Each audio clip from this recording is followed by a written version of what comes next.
Nous avons chacun notre propre perception de la réalité. Il suffit parfois de faire un pas de côté pour faire évoluer le regard que nous portons sur nous-mêmes, sur les autres et sur le monde. C'est ce qui m'a conduit à créer le podcast Il y avait une fois. Je suis Sophie et je partage avec vous mes découvertes et mes rencontres pour mieux vous connaître, mieux vous comprendre et questionner votre point de vue. Si ces thématiques vous intéressent, je vous invite à vous abonner sur votre plateforme préférée. Comment mieux accueillir ses émotions, être à l'écoute de soi, gagner en confiance et estime de soi? La sophrologie peut être une solution. Pour en parler, j'ai le plaisir de recevoir Gaëlle Piton, sophrologue, coach et instructrice en méditation de pleine présence. Elle est aussi journaliste, formatrice et conférencière. Elle est l'auteure de nombreux ouvrages, dont Mon petit coffret de sophrologie paru aux éditions Le Courrier du Livre. Il est conçu pour vous accompagner au quotidien dans la pratique de la sophrologie. Vous y trouverez des exercices destinés aux adultes comme aux enfants et adolescents qui sont déclinés de manière thématique. Stress, sommeil, mémoire, addiction, estime de soi, créativité, etc. En les pratiquant, vous serez à l'écoute de vos émotions et de vous-même pour enfin devenir le créateur de votre vie. Bonjour Gaëlle, et je suis vraiment ravie de te retrouver dans ce podcast. Bonjour Sophie, moi je suis ravie que tu m'invites à nouveau et partager ce temps avec toi. Alors, qu'est-ce qui t'a poussé à concevoir Mon petit coffret de sophrologie paru aux éditions Le Courrier du Livre? Écoute, en 2021, j'ai édité un livre avec Morgane Carlier déjà, qui est l'illustratrice, donc le grand guide de la sophrologie au quotidien, qui a super bien marché, qui continue à marcher. Vraiment, on a fait cet exercice un peu de funambule de parler à la fois aux sophrologues et puis aussi à toutes les personnes curieuses d'entrer en sophrologie. Et on a eu envie d'aller plus loin. L'idée du jeu, elle était déjà là il y a longtemps, mais voilà, il fallait faire des choix, prioriser. Et on s'est dit que c'était le bon moment cette année de le faire parce que ça permettait aussi à des personnes qui avaient l'entrée plus ludique, aussi aux thérapeutes, aux pédagogues, aux enseignants d'animer des séances de sophrologie ou même au quotidien de tirer des cartes. Moi, j'aime beaucoup ça, hein, les jeux de cartes, et de se laisser guider pour contribuer à mettre la sophrologie au quotidien d'une autre façon. C'est aller plus loin. Donc, l'un complète l'autre, mais ils existent aussi l'un sans l'autre.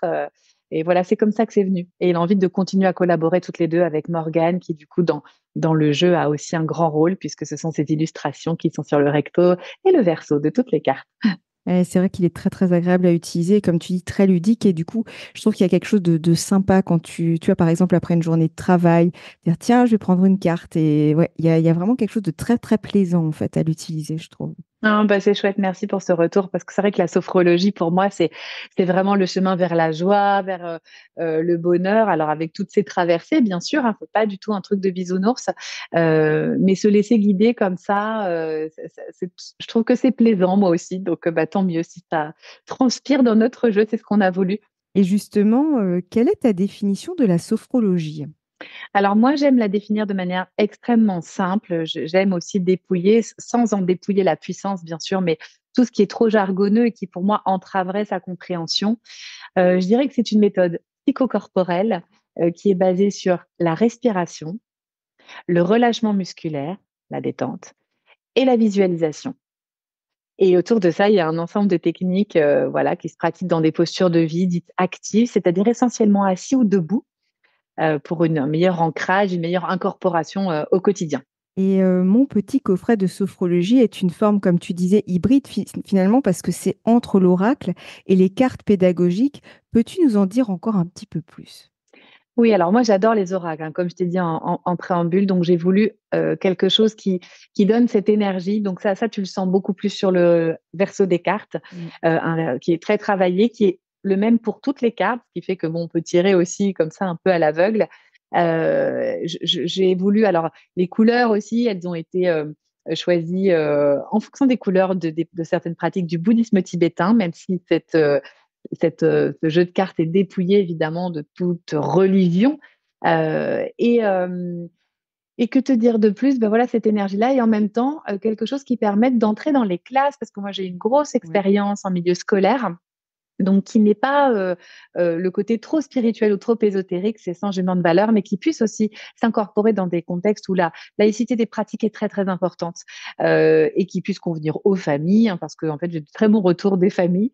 Voilà, donc être étudié au quotidien, tout en dégageant la puissance de ce que ça fait un cheminement en sophrologie, c'est-à-dire qu'on se découvre, on va à la conquête de soi et on se transforme. Donc voilà, j'aime être dans ces deux aspects-là. J'aime bien être entre deux, moi, tu sais, toujours. Mhm. Donc voilà, ça illustre bien. Ouais. Et justement, que peut nous apporter concrètement la pratique de la sophrologie, notamment par le biais de ce coffret? Alors, les bienfaits, ils sont très, très nombreux, en fait, et il n'y a quasiment pas de contre-indication. Peut-être quelques prudences avec les personnes qui ont des troubles autistiques ou des pathologies comme la schizophrénie, mais sinon, vraiment, c'est ouvert à tous. Ce que ça peut nous apporter, eh bien, je peux aussi te parler de ce pourquoi les gens viennent voir les sophrologues, ou en tout cas, moi, dans mon cabinet. Alors, on parle de gestion du stress. Moi, j'aime pas trop, mais en tout cas, faire avec, transformer son mauvais stress, entre guillemets, accueillir ses émotions, avoir davantage confiance en soi.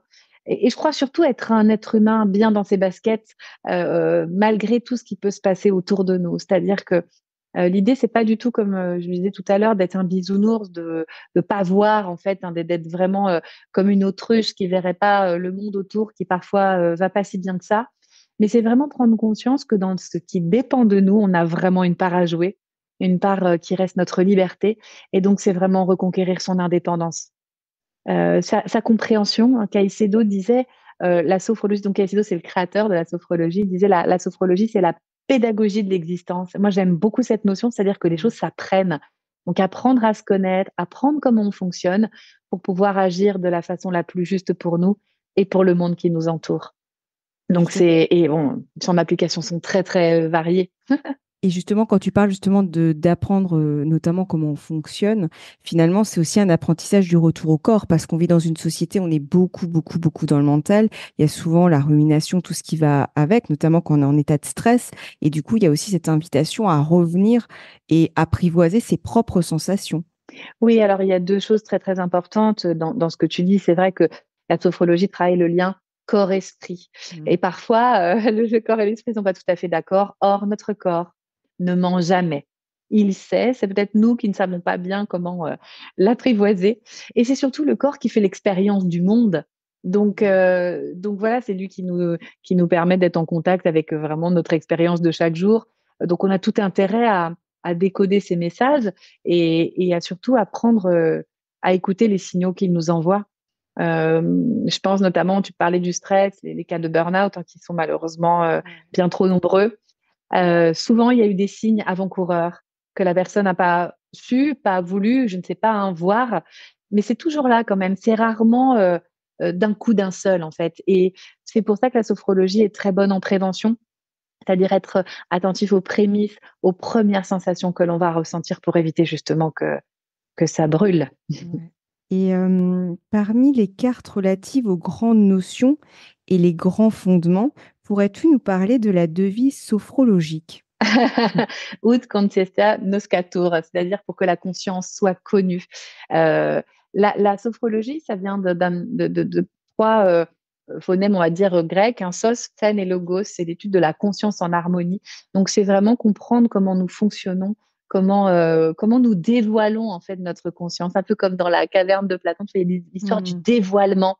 Donc la devise, elle est là pour que la conscience soit connue. C'est-à-dire, on s'engage vraiment dans ce chemin de découverte, hein. Donc c'est pour ça que les curieux, ils trouvent leur compte, parce que je crois qu'il faut beaucoup de curiosité, Ouais. ou en tout cas la sophrologie nous permet de la cultiver. Donc voilà, c'est ça la devise qui a été voilà érigée en devise des sophrologues et des praticiens en sophrologie.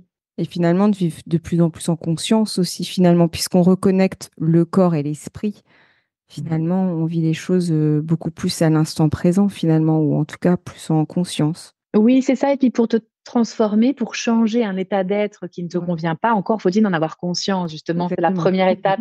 C'est le Oui. premier pas du voyage, tu vois.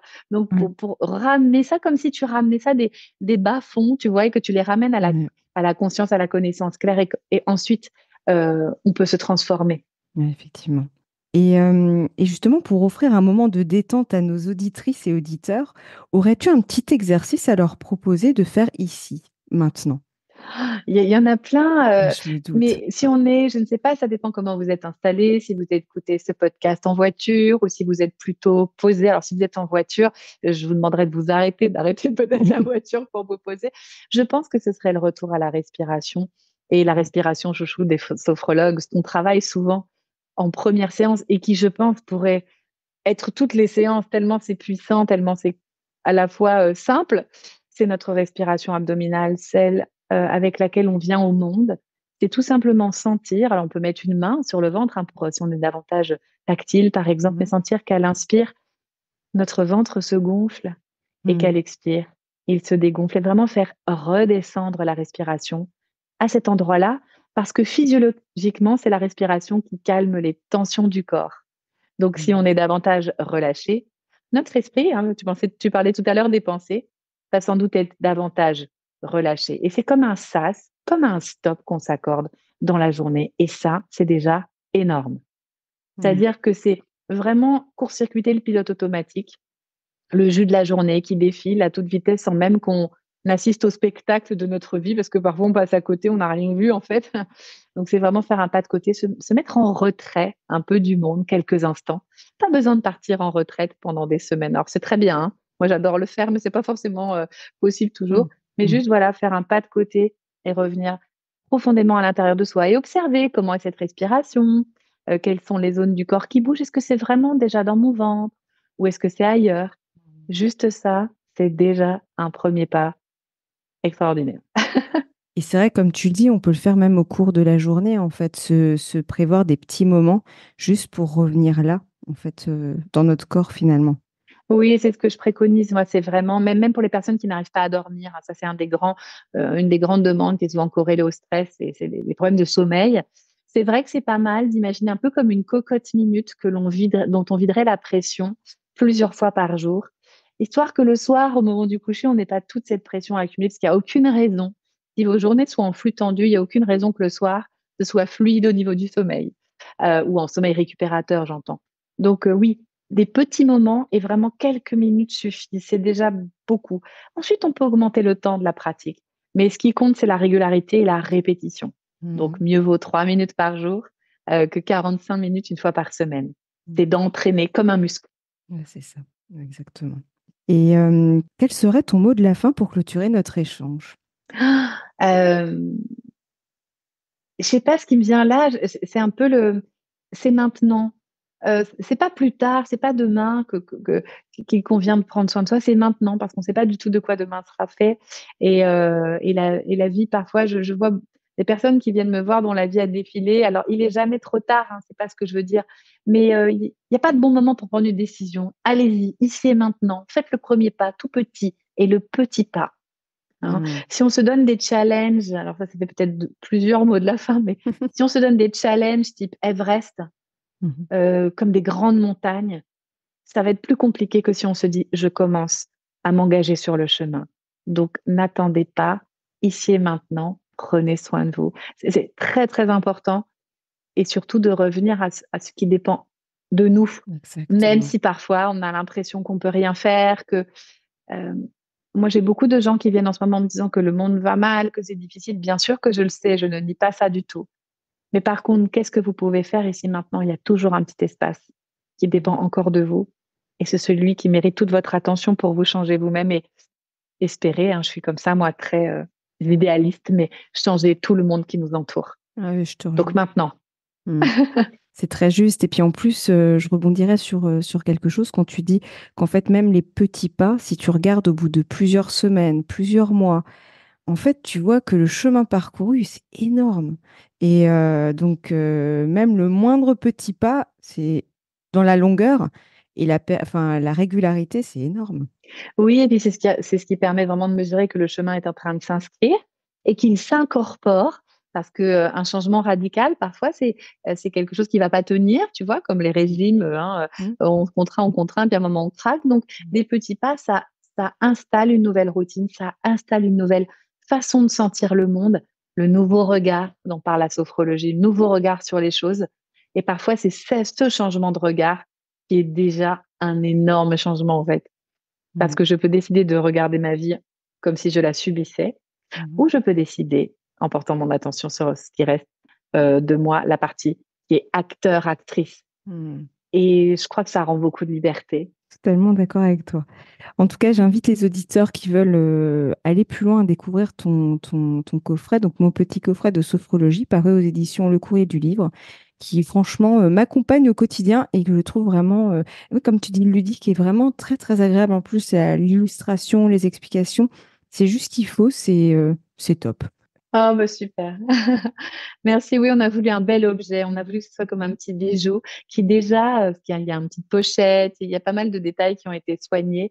Évidemment, les illustrations de Morgane, que je remercierai jamais assez d'être sur mon chemin, font que déjà, tu te sens presque en joie. On a eu envie de ça, en tout cas. On espère que c'est le cas, mais de te sentir en joie, de pratiquer, parce que c'est aussi la mise en condition qui fait beaucoup. Et le plaisir et la joie, c'est tellement important. C'est clair. Et puis, ça c'est vraiment transmis aussi à travers le choix des couleurs. Parce que je trouve que le choix des couleurs est vraiment très, très agréable aussi. Donc, il y a tout un ensemble, en fait. Ouais, c'est très chouette, en tout cas. Merci infiniment à toi pour ce retour. Ça me touche beaucoup. Merci, merci. Un grand merci, en tout cas, pour notre échange. C'était vraiment un plaisir de te recevoir dans le podcast. Et à une prochaine. On dit jamais 203. Exactement, jamais 203. Prends bien soin de toi, en tout cas, et les auditeurs, prenez bien soin de vous et belle respiration à tous. Ouais. Merci en tout cas. Si vous avez aimé cet épisode, n'hésitez pas à lui laisser 5 étoiles sur Apple Podcast ou un pouce sur YouTube. Et surtout, abonnez-vous sur votre plateforme d'écoute préférée pour ne manquer aucun épisode. Je vous souhaite une très belle journée ou une très belle soirée et vous donne rendez-vous dans 2 semaines. À bientôt!